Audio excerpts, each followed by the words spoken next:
because y'all don't shut the fuck up.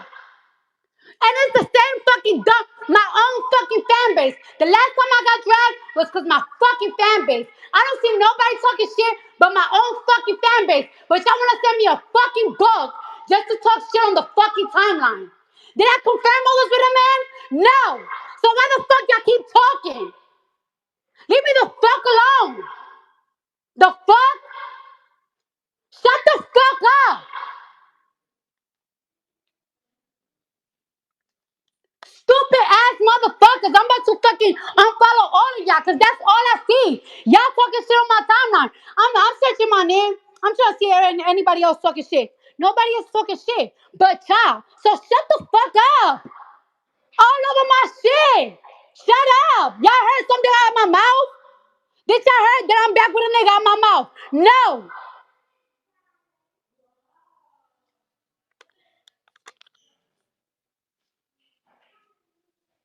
Shit is fucking annoying. For fucking 3 days, y'all been doing the same shit. Did I say I was back together with somebody? Did I say that? Did y'all heard that?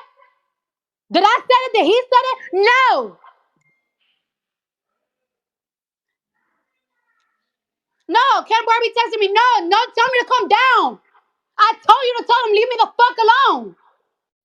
What's up, fam? It's your boy Heaven Hollywood back on IE Network, and this is the Heaven Hollywood Report. And let's get to it. Shout out to my sponsor, in case you didn't know, as ICYDK.blog. Make sure you check them out on all mobile devices and the World Wide Web. Before we get started, please make sure you like, comment, subscribe, and hit that notification bell so you don't miss one video. Let's go. And apparently, Tasha K don't believe fat meat is greasy. So Kevin Hart is the next one up to finally prove to Tasha K that fat meat is indeed greasy. If you don't know what I'm talking about, Kevin Hart is suing Tasha K, his former assistant in KB Studios LLC, for defamation, extortion, and invasion of privacy. How this comes about is Tasha K brought on Kevin Hart's former assistant, and she is allegedly spilling the beans on Kevin Hart's business dealings plus his affairs with allegedly women in the office and other women, cheating on his wife, Aniko. So Tasha K allegedly reached out to Kevin Hart, let him know that this was coming out, and he can avoid this coming out if he gives her $250,000, which Kevin Hart refused to do. Now, Meghann Cuniff has the entire 21-page document. This is what Meghann had to say.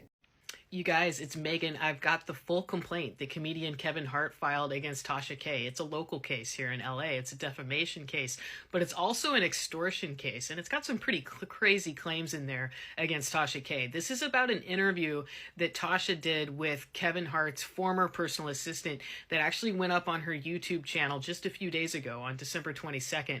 But the complaint goes back to November about Tasha K's representatives actually contacting Kevin Hart's people and saying, hey, you can pay to make this go away. It says in here that Kevin Hart was told he could pay $250,000 and the interview wouldn't publish, but he wouldn't do it. He didn't want anything to do with this extortion attempt. So he went to the police, and now that the interview is out there, he says it's got a bunch of stuff in there that isn't true, but that it's a breach of contract with his personal assistant. And I've got everything at www.legalaffairsandtrials.com.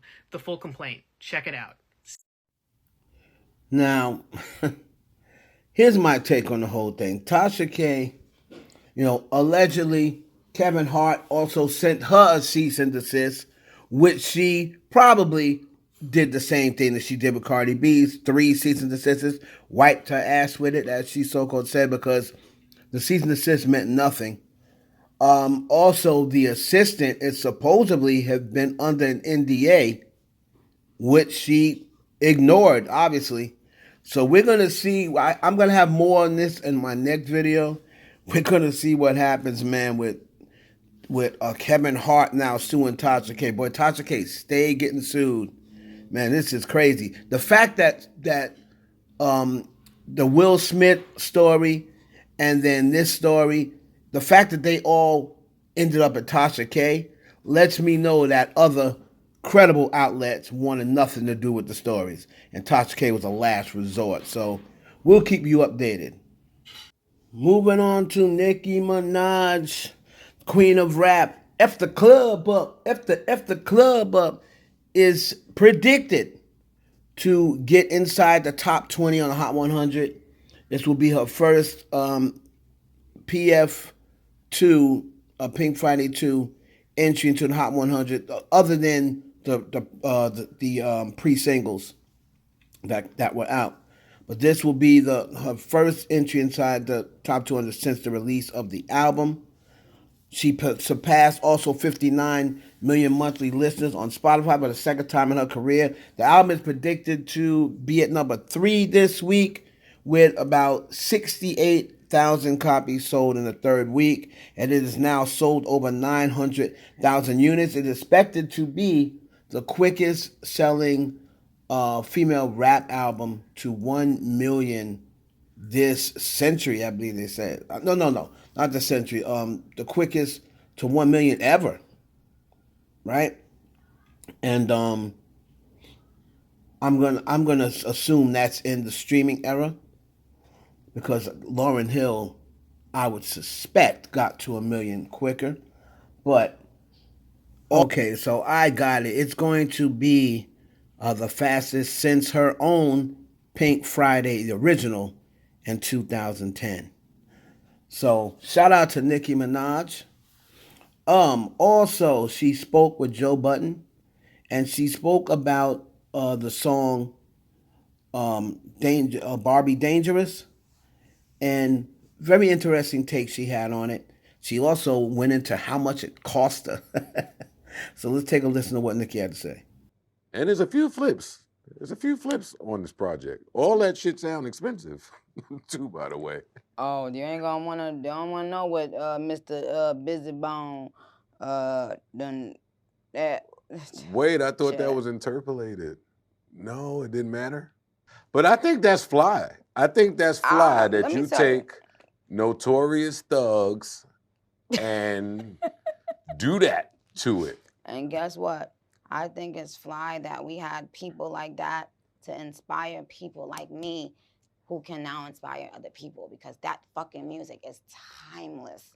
And I knew one thing. I knew that everybody, no matter what age, was going to have an emotional connection to that second song, because it feels, whether you, first of all, most of us know it, so we already have that, like, right, when we hear it. But even if you didn't know that is one of the most iconic records in the entire history of rap, you can feel something about it. And so shout out to Bone Thugs and Harmony, because what they were doing, I still never heard or seen anyone do. I mean, they were so different, and like, almost now that I think back on, they like on some like rock band type of ish, where it's so different, so, you know, cutting edge. And then of course Biggie, you know, like his ability to spit his pain while dissing somebody, while his truth, his struggle, his hunger, but his melodies. If you really think about how many melodies I did in my verse, and they all fucking in my song. Yeah. So shout out to Nicki Minaj. Let me know down below what is your favorite song on Pink Friday 2.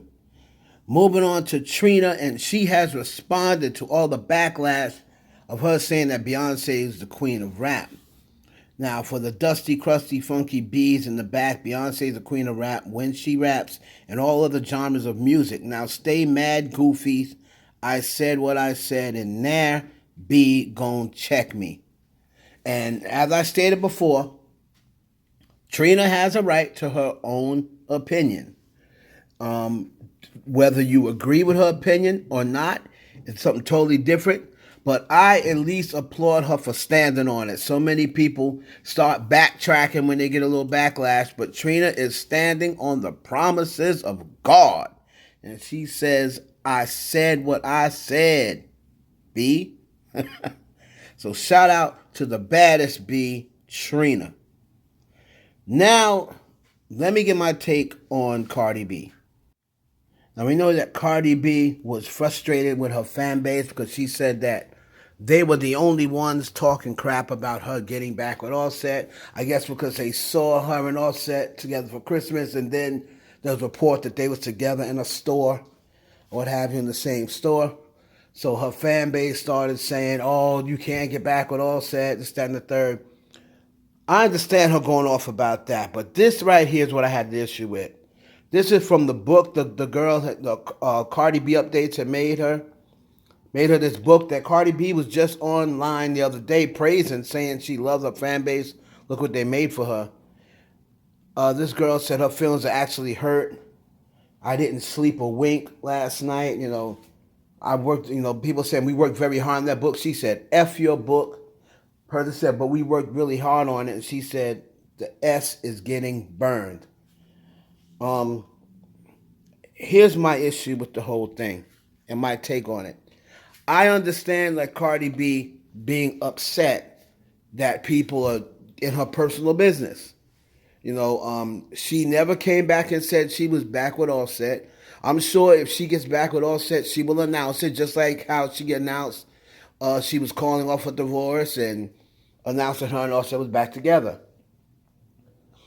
So I get that she would be upset that she looks on Twitter and just sees her fan base dragging her, and she's getting dragged because her fan base is the only one saying, oh, you can't get back with Offset, don't get back with Offset.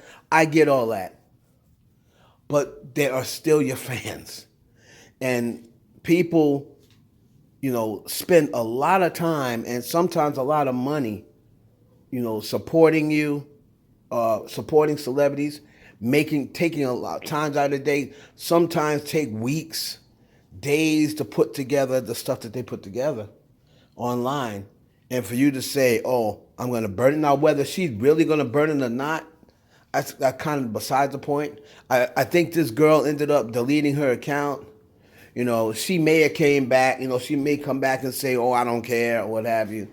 But, you know, to say something like that after they worked so hard to do that, that's kind of corny to me. And everybody knows I love Cardi B. But I am I love being non-biased more than I love Cardi B. I love having credibility even more than I love Cardi B. And I hold everybody accountable. Just like I said, people always try to find ways to, oh, you're biased towards Cardi B. Do I like Cardi B? Of course I like Cardi B. You know, Cardi B has done things for my daughter. Cardi B has done things for my friends that other celebrities wouldn't even do. So yes, I do like Cardi B personally. But I'm going to, you know, hold her accountable and call a spade a spade. I think that was corny. I think it's corny when she goes off on her fans like that. I think her fans owe her a certain amount of privacy, kind of like what Doja Cat said. But to say you're going to burn a book that people spent weeks and days and weeks making, that's a little corny to me, but that's just me.